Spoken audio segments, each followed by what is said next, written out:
अस्सलाम वालेकुम स्टूडेंट्स। आज के इस लेक्चर में हम लोग करेंगे अपना न्यू चैप्टर जो कि unit number 7 of physics class 11th oscillations. ठीक है, इस चैप्टर का नाम क्या है? ऑसिलेशन। अगर आप इसके जो फर्स्ट फ्रंट पेज पे जो डायग्राम बनी है उसको अगर आप लोग देखें, यहाँ पर हमारे पास एक क्लॉक है, ठीक है, और उसको एक वाइब्रेट करते हुए दिखा रहे हैं। ठीक है, वाइब्रेट करते हुए दिखा रहे हैं और इसकी इस पॉइंट्स पे इसकी इसको दिखा रहे हैं कि किस तरह से वाइब्रेट कर रहा है। इसी तरह आप नेक्स्ट डायग्राम पे देखें जो कि इक्विलिब्रियम पोजीशन को शो कर रहा है। ठीक है, और इसमें इस बंदे ने क्या किया हुआ है, एक लेट्स सपोज के एक इसने स्टील का क्या लिया हुआ है, स्केल लिया हुआ है। ठीक है, अब इसके बाद स्टूडेंट्स हमारे पास जो सबसे पहली जो हमारे पास टॉपिक जो हमारा पहला आता है ना, वो हमारे पास है ऑसिलेशन। और ऑसिलेशन का आप लोगों को पता होना जरूरी है। ऑसिलेशन क्या होता है? ऑसिलेशन का दूसरा नाम वाइब्रेशन है, तीसरा नाम टू एंड फ्रो है, और चौथा नाम हमारे पास क्या, बैक एंड फोर्थ। तो स्टूडेंट्स इस सब का मतलब क्या है? ऑसिलेशन यानी वाइब्रेशन। ठीक है, अब स्टूडेंट्स अगर आप लोग किसी भी एक स्प्रिंग को ले लें, ठीक है, स्प्रिंग को ले लेते हैं हम लोग। तो स्टूडेंट्स लेट्स सपोज कि हमारे पास एक स्प्रिंग है। ठीक है, अब ये तो मेरे पास पेन का स्प्रिंग है। ठीक है, मैं आपको इससे दिखा देती हूँ कि कैसे होता है। अगर आप लोग यहाँ पे देखें, जब मैं इसको यहाँ पे वाइब्रेट करूँ, देखें ये देखें, इसको जब मैं यहाँ पे हिट करूँ तो ये किस तरह से वाइब्रेट कर रहा है। ठीक है, नीचे भी आप इसके अक्स से भी इसका मोशन देख सकते हैं। ठीक है, बिल्कुल सेम यही वाला प्रोसेस हो रहा है। इसको अगर आप लोग देखें तो ये कैसे वाइब्रेट कर रहे हैं। ठीक है, इसी को हम लोग बोलते हैं वाइब्रेशन या फिर ऑसिलेशन या टू एंड फ्रो मोशन, यानी अपनी मीन पोजीशन इसका ये है और इसकी गिट इस तरह करके वाइब्रेट कर रहा है। ठीक है, ये देखिए इस तरह से वाइब्रेट कर रहा है। तो इसको हम लोग बोलते हैं बैक एंड फोर्थ मोशन भी, और टू एंड फ्रो मोशन भी, और वाइब्रेशन भी बोलते हैं। और इसका दूसरा नाम क्या है? चौथा नाम ऑसिलेशन है। अब स्टूडेंट्स अगर आप लोग यहाँ पे देखें, हमारे पास पहली लाइन क्या लिखी हुई है और इसके बारे में हम लोग एक्सप्लेनेशन के साथ करेंगे। तो चलते हैं हमारी लेक्चर्स की तरफ, जो कि मैंने यहाँ पे लिख के रखा हुआ है आप लोगों के लिए, और इसको आप लोग एज अ नोट्स उतार भी सकते हैं, लिख भी सकते हैं। आप लोग खुद लिखेंगे तो आप लोग की अपनी प्रैक्टिस भी होगी। सो अपने नोट्स आप लोगों ने खुद बनाने हैं। ठीक है, अब स्टूडेंट्स अपना लेक्चर स्टार्ट करते हैं। ठीक है, अब अगर आप लोग यहाँ पे देख रहे हो, मैंने यहाँ पे क्या लिखा हुआ है कि to and fro motion of a body about its mean position is called oscillatory या फिर वाइब्रेटरी मोशन। ठीक है, अब आपको पता होना चाहिए कि to and fro motion of a body, अब बॉडी जो है ना, ये बॉडी लेट्स सपोज ये बॉडी हमारे पास, ठीक है, और ये बॉडी जो हमारे पास अपने मीन पोजीशन के इर्द गिर्द जो वाइब्रेशन शो करेगी, ठीक है, वाइब्रेशन जो शो करेगी उसको हम लोग क्या बोलते हैं? ऑसिलेटरी या फिर वाइब्रेटरी मोशन बोलते हैं। ठीक है, अगर आप लोग यहाँ पे देख रहे हो किस तरह से ये वाइब्रेट कर रहा है। ठीक है, ये एक हमारे पास की छोटी सी मिसाल है जो मेरे पास मौजूद था, अवेलेबल था, वही मैं आपको दिखा रही हूँ। ठीक है, तो ये हमारे पास किस तरह से वाइब्रेट कर रहा है। ठीक है स्टूडेंट्स, तो इसी को हम लोग बोलते हैं to and fro motion of a body के टू एंड फ्रो मोशन, यानी एक जगह यानी एक फिक्स पॉइंट से, अगर आप लोग यहाँ पे देख रहे हो ये इसका फिक्स पॉइंट है। ठीक है, मेन पॉइंट है, इसके इर्द गिर्द जो ये मोशन परफॉर्म कर रहा है इसको हम लोग बोलते हैं टू एंड फ्रो। ठीक है, टू एंड फ्रो मोशन जो बॉडी परफॉर्म करता है अपने मीन पोजीशन के इर्द गिर्द, ठीक है, अपने मीन पोजीशन के नज़दीक, उसको हम लोग क्या बोलते हैं? उसको हम लोग बोलते हैं वाइब्रेटरी या फिर ऑसिलेटरी मोशन। इसके बाद स्टूडेंट्स हमारे पास है पीरियोडिक मोशन। पीरियोडिक मोशन क्या होता है? पीरियोडिक से आपको पता चला एक खास पीरियड में, पीरियड मतलब टाइम के लिहाज से जो इसकी एक मोशन होती है इसको हम लोग क्या बोलते हैं? पीरियोडिक मोशन बोलते हैं। Oscillatory motion which repeats itself after equal interval of time is called periodic motion. Periodic motion after equal interval of time होते हैं, यानी एक खास मखसूस टाइम के साथ इसकी मोशन परफॉर्म होगी।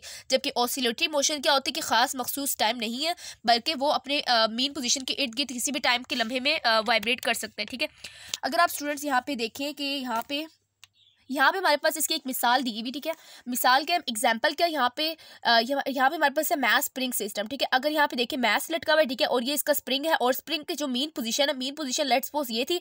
अब इसको हमने जैसे स्ट्रेच किया तो यहाँ पे इसकी एक्सट्रीम पोजीशन आ गई। ठीक है, तो ये अपने इर्द गिर्द वाइब्रेट करता रहेगा, वाइब्रेट करते हुए दोबारा अपनी जगह पे पॉइंट पे वापस चला जाएगा। तो ये आपको इसको मेन पोजीशन बोल सकते हैं। ठीक है, यहाँ पे जहाँ यहाँ पे मैस लगा हुआ था और इसकी एक्सट्रीम पोजीशन एक ये है, दूसरी एक्सट्रीम पोजीशन ये है। ठीक है, अब इसके बाद थर्ड जो हमारे पास एग्जाम्पल है वो क्या है?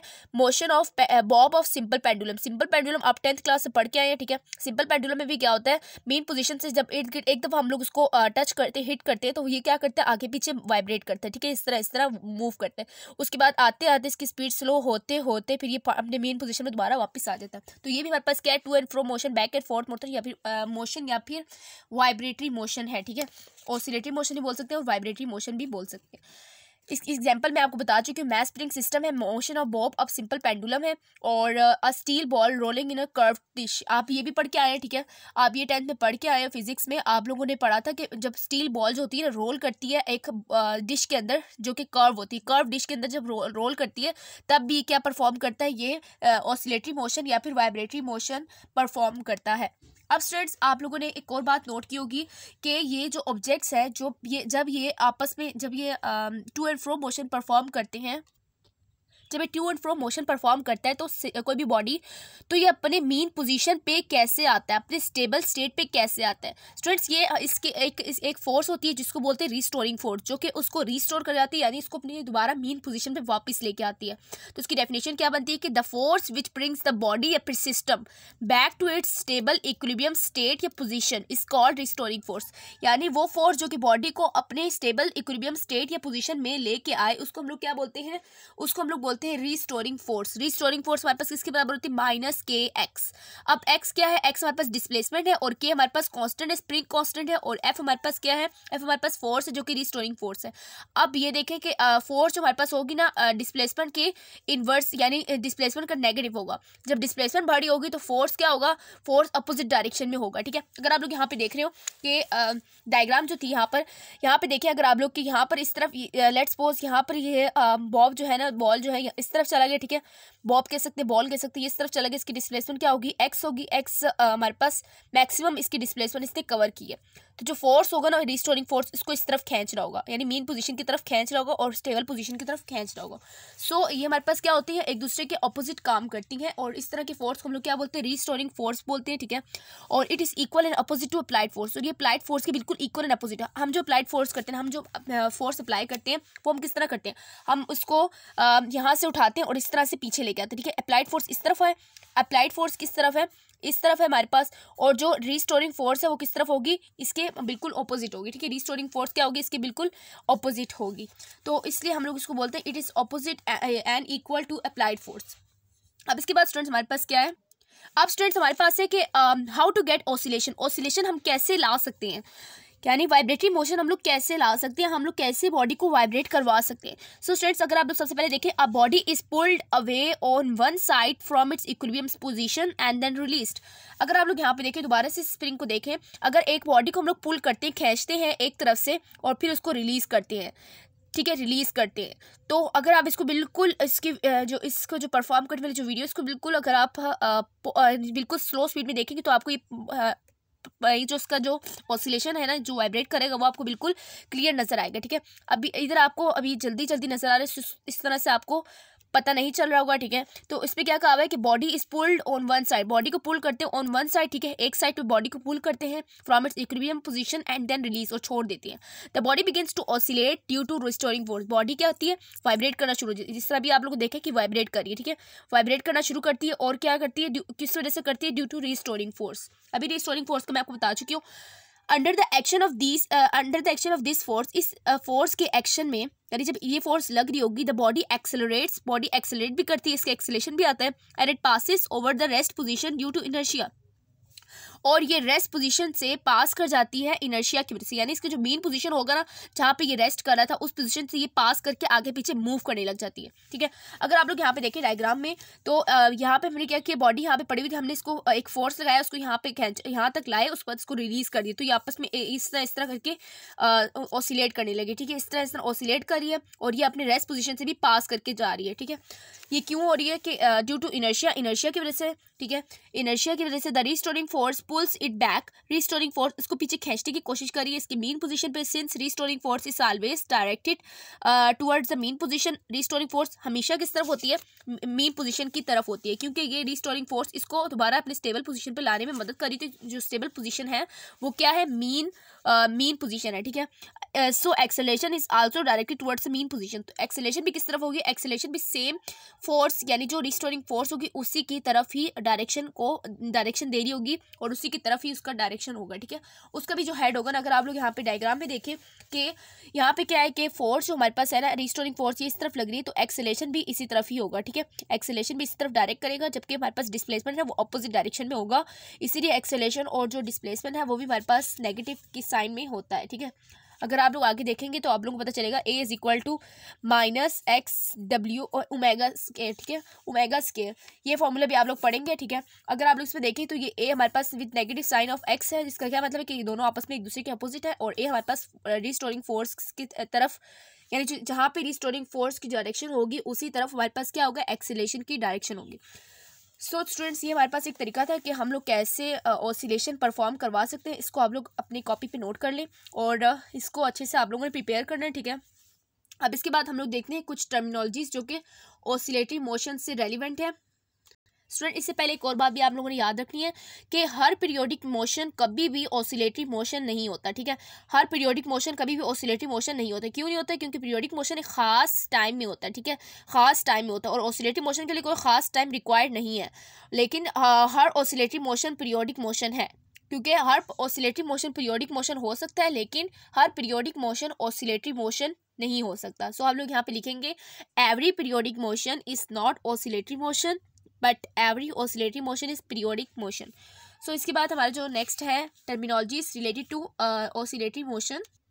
तो स्टूडेंट्स, अगर आप लोग यहाँ पे देख रहे हैं, पहले हमारे पास क्या है? Vibratory motion. इसका मैं आपको बता चुकी हूँ। To and fro motion of a body about its mean position, उसकी मीन पोजीशन के इर्द गिर्द जो अपनी वो जो बॉडी जो होता है टू एंड फ्रो मोशन जो परफॉर्म करता है उसको हम लोग क्या बोलते हैं? वाइब्रेटरी मोशन बोलते हैं। अगर आप लोग यहाँ पे देख रहे हो डायग्राम, दोबारा से यहाँ पे सिंपल पेंडुलम की डायग्राम बनी हुई है, और लेट्स सपोज अभी जो बॉब है वो यहाँ पर है, ए पॉइंट पे एक्सट्रीम पोजीशन है, ये मीन पोजीशन है। मीन पोजीशन का मतलब है कि यहाँ पर ये बिल्कुल स्टेबल है, एक्सट्रीम है, ठीक है। अब यहाँ पे अगर आप लोग देख रहे हैं, क्योंकि ये to and fro motion perform कर रहा है, कभी यहाँ जा रहा है फिर उसके बाद यहाँ आ रहा है, ठीक है, कभी to and fro motion perform कर रहा है अपने मीन पोजीशन के इर्द गिर्द, सो उसको हम लोग क्या बोलेंगे? वाइब्रेटरी मोशन बोलेंगे। अब इसके बाद वाइब्रेशन। वाइब्रेशन क्या होती है? Complete round trip of a body about the mean position is called vibration. यानी जो कंप्लीट राउंड ट्रिप होती है। वाइब्रेशन क्या होती है? कि एक पूरा कंप्लीट चक्कर को हम लोग क्या बोलते हैं? वाइब्रेशन बोलते हैं, ए और बी पॉइंट के इर्द गिर्द। अब हम लोग देखते हैं कि motion of bob of simple pendulum from A to B, A to B जो इसके जो मोशन होगा, उसके बाद दोबारा से बी टू ए, ये हमारे पास क्या होगा? एक कंप्लीट होगा, ठीक है। अब ये बात याद रखनी है, एक टाइम इसको यहाँ लगा, ठीक है, ए टू ए जाने में, ए टू ओ जाने में, उसके बाद ओ टू बी जाने के लिए एक टाइम यहाँ लगा, फिर दोबारा बी से ओ जाने के लिए एक और टाइम लगा, फिर ओ से ए जाने के लिए एक और टाइम लगा। तो कितने टाइम लगे? टोटल 4t लगा है, ठीक है। ये बात याद रखनी है, आपके एक कंसेप्चुअल क्वेश्चन में भी है, ठीक है। अब इसके बाद है टाइम पीरियड। टाइम पीरियड क्या होता है? Time period time required for body to complete one vibration, एक वाइब्रेशन। अब स्टूडेंट्स, अगर आप लोग यहाँ पे देख रहे हो कि अभी जो मैंने आप लोग को बताया है कि जो इसको कंप्लीट वाइब्रेशन क्या होती है, इसको टोटल 4t लगते हैं, तो टाइम पीरियड क्या होगा? 4T, यानी जितना इसको टाइम पीरियड लग रहा है उसको हम लोग क्या बोलते हैं? एक कंप्लीट राउंड ट्रिप को कंप्लीट करने के लिए, ठीक है। Time required for body to complete one vibration, एक वाइब्रेशन को कंप्लीट करने के लिए इसको जितना टाइम लग रहा है उसको हम लोग क्या बोलते हैं? टाइम पीरियड बोलते हैं। अब इसके बाद हमारे पास है फ्रीक्वेंसी। फ्रीक्वेंसी हमारे पास क्या होती है? Frequency the number of vibrations completed by body in 1 second, एक सेकंड में अब बॉडी ने जितनी वाइब्रेशंस परफॉर्म की है, चाहे वो 4 है 10 है, ठीक है, चाहे वो 4 है 10 है, वो हमारे पास क्या होगा? वो हमारे पास फ्रीक्वेंसी होगी। जितना हमारे पास इसने बॉडी ने वाइब्रेशंस परफॉर्म की, नंबर ऑफ वाइब्रेशंस कितनी है इन 1 सेकंड, उसको हम लोग क्या बोलते हैं? फ्रीक्वेंसी बोलते हैं। और frequency is equal to 1/T। Capital T is here time period, यानी जब हम लोग टाइम पीरियड को 1 से डिवाइड करें तो हमारे पास क्या आता है? फ्रीक्वेंसी आती है, और इसको जो यूनिट है हर्ट्ज एंड साइकिल पर सेकेंड है, ठीक है। साइकिल पर सेकंड इसके यूनिट है, 2 यूनिट्स इसके। ज्यादातर जो हमारे पास यूनिट है ना वो हर्ट्ज ही इस्तेमाल होता है। इसके बाद हमारे पास है डिस्प्लेसमेंट। डिस्प्लेसमेंट को हम एक्स से डिनोट करते हैं, फ्रीक्वेंसी को एफ से। डिस्प्लेसमेंट एक्स हमारे पास at any instant the distance of oscillating body from the mean position. अब लेट्स सपोज अगर जो आप लोग ऊपर डायग्राम देखें, डायग्राम में क्या है कि यहाँ पे हमारे पास है ए टू ओ टू ए। अब मैं देखना चाह रही हूँ कि ओ टू इसने कितना जो हमारे पास किसी भी लम्हे में मैंने बोल दिया कि इसने कितना डिस्टेंस कवर किया है, तो यहाँ से लेकर यहाँ तक ये क्या होगा? इसका एक्स होगा, तो इसको बोलते हैं डिस्प्लेसमेंट।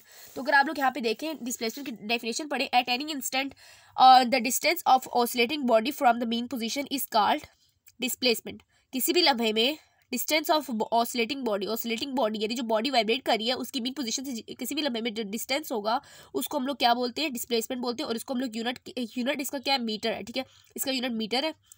एम्पलीट्यूड हम लोग क्या बोलते हैं? कि कितनी दफ़ा, यानी उसकी जो हाईएस्ट पीक होगी, यानी एक्स नॉट, इसको हम लोग एक्स नॉट से शो करते हैं। The maximum displacement of body from its mean position, जो उसका जो मैक्सिमम डिस्प्लेसमेंट। लेट्स सपोज अगर मैं यहाँ पे अब कोई वेव की डायग्राम बना के दिखाऊं, ये अगर आप लोग देख रहे हो, अगर आप लोग यहाँ पे देखें, ये हमारे पास क्या होगा? इसका एक्स नॉट होगा, क्योंकि इसमें मैक्सिमम इसने डिस्प्लेसमेंट कवर किया हुआ है। The maximum displacement of the body from its mean position, इसकी मीन पोजीशन से। अब इसकी मीन पोजीशन में इधर यहाँ पे कोई मीन पोजीशन बात नहीं करी, मैं यहाँ पे सिर्फ बात करती हूँ कि यहाँ पर हमारे पास इसका क्या होगा? एक्स नॉट होगा, और जो मैक्सिमम डिस्प्लेसमेंट होगा, अगर आप यहाँ पे डायग्राम में देखें, इस डायग्राम के मुताबिक, तो जो मैक्सिमम डिस्प्लेसमेंट होगा इसका यहाँ से यहाँ तक, इसका यहाँ पर मैक्सिमम डिस्प्लेसमेंट है, ठीक है। तो यहाँ पे हम लोग क्या बोलेंगे? इसका क्या है? ये एक्स नॉट है, यानी एम्पलीट्यूड है, इससे ज़्यादा ये आगे दूर नहीं जा सकता। सो ये क्या है? हमारे पास maximum displacement of a body from its mean position is called amplitude. Angular frequency, number of revolution per second of a body. Number of revolution जो होती है पर सेकेंड, उसको हम लोग क्या बोलते हैं? एंगुलर फ्रीक्वेंसी बोलते हैं। क्योंकि ये पहले हमने फ्रीक्वेंसी पढ़ा, number of revolution, number of vibration completed in 1 second. अब बोल रहे एंगुलर, एंगुलर का मतलब क्या, रेवोल्यूशन की टर्म भी यहाँ पे आपने लानी है, number of revolution per second of a body. अब ये हमारे पास इसकी इसका जो फॉर्मूला है ना, omega is equal to 2πf, ये हमारे पास कैसे आता है, इसको मैंने आपको पूरा डिटेल के साथ यहाँ पर शो किया हुआ है, ठीक है, जिसको आप लोग देख सकते हैं। S is equal to V T, S हमारे पास क्या होता है, सिंपल हम जो फॉर्मूला लगाते हैं, S is equal to V T, formula आप बचपन से पढ़ते आते हैं, S is equal to V T वाला फॉर्मूला इन एंगुलर मोशन। एंगुलर मोशन में क्या होता है, एस को हम लोग थीटा से शो करते हैं एंगुलर डिस्प्लेसमेंट को, और वी को हम लोग ओमेगा से, और टाइम टी रहता है। When one revolution will takes place, जब एक रेवोल्यूशन कंप्लीट होता है, ठीक है स्टूडेंट्स, अगर आपने यहाँ पे देखे डायग्राम, ये हमारे पास क्या एक पूरा रेवोल्यूशन, लेट्स सपोज बॉडी यहाँ से चली है और दोबारा यहीं पे आके स्टॉप कर गई है, तो हम ये क्या हुआ, हमारा पूरा 1 रेवोल्यूशन हुआ, जिसको हम लोग 2π रेडियन से शो करेंगे, क्योंकि थीटा है इसलिए हम लोग 2π रेडियन बोलेंगे, तो 2π रेडियन हो गया। अब इसके बाद इक्वेशन 1 बिकम्स 2π रेडियन को हम लोग जो हमारे पास थीटा है, थीटा की जगह हम लोग क्या लिखेंगे, 2π रेडियन लिखेंगे is equal to omega T, और 2π ओवर हमें क्या चाहिए, हमें ओमेगा चाहिए, हमने ओमेगा निकालना है ना, कि एंगुलर फ्रीक्वेंसी ओमेगा निकालेंगे, तो एंगुलर फ्रीक्वेंसी को हम लोग ओमेगा से शो करते हैं, और ओमेगा निकालेंगे, कैसे निकालेंगे, 2π over capital T. Capital T क्या है, क्योंकि जो भी फिनोमिना, कैपिटल टी हम लोग वहाँ यूज़ करते हैं जहाँ रेपिटेशन में कोई फिनोमिना हो रहा हो। अगर आप लोग यहाँ पे देखिए, वाइब्रेटरी मोशन जो होती है वो बॉडी की क्या होती है, रेपिटेशन में हो रही होती है, ठीक है, इस तरह परफॉर्म होता रहता है, ठीक है, तो इसलिए हम लोग यहाँ पे क्या करेंगे, कैपिटल टी से शो करेंगे, ठीक है। अब इसके बाद क्या हो गया, 2π 1 ओवर कैपिटल टी, यानी 1 ओवर कैपिटल टी को हमने क्या कर दिया, अलहदा कर लिया। अगर आप लोग कैपिटल टी, वैसे फ्रीक्वेंसी हमें ज़रूरत थी, तो कैपिटल टी वैसे आप लोग भी पढ़ के आए कि कैपिटल टी हम लोग लिखते हैं 1 ओवर कैपिटल टी, तो इसीलिए हम लोगों ने यहाँ पे क्या कि कैपिटल टी यहाँ पे शो किया, ताकि हम लोग फ्रीक्वेंसी वाले फैक्टर को भी यहाँ डाल सकें। 1 ओवर कैपिटल टी हमारे पास क्या होता है, हम लोग अभी देख के आए, फ्रीक्वेंसी के बराबर होता है, सो हम लोग लिखेंगे 2π f is equal to omega, और इसका जो यूनिट होता है वो आप लोगों ने याद रखना है, यूनिट हमारे पास क्या है, यूनिट एंगुलर फ्रीक्वेंसी का रेडियन पर सेकेंड। तो स्टूडेंट्स ये था हमारा आज का लेक्चर। अगर आप लोगों को कोई कुछ भी पॉइंट क्लियर ना हो रहा हो, कोई भी पॉइंट आपका रह गया हो, या फिर आपको समझ ना हो रहा हो, तो आप लोग मुझसे कमेंट सेक्शन में पूछ सकते हैं। और अगर वीडियो पसंद आए, लेक्चर पसंद आए, तो लाइक करें, दूसरों के साथ शेयर करें। इंशाल्लाह नेक्स्ट लेक्चर में हम लोग करेंगे अपने नेक्स्ट टॉपिक, जो कि सिंपल हार्मोनिक मोशन, जो कि आप लोग का 10th में पढ़ के आए, लेकिन यहाँ पे हम लोग इसको जो डिटेलिंग के साथ पढ़ेंगे, ठीक है। इंशाल्लाह नेक्स्ट लेक्चर में मिलते हैं, और वीडियो को ज़रूर शेयर करें और चैनल को भी सब्सक्राइब कर लें। अल्लाह हाफिज़।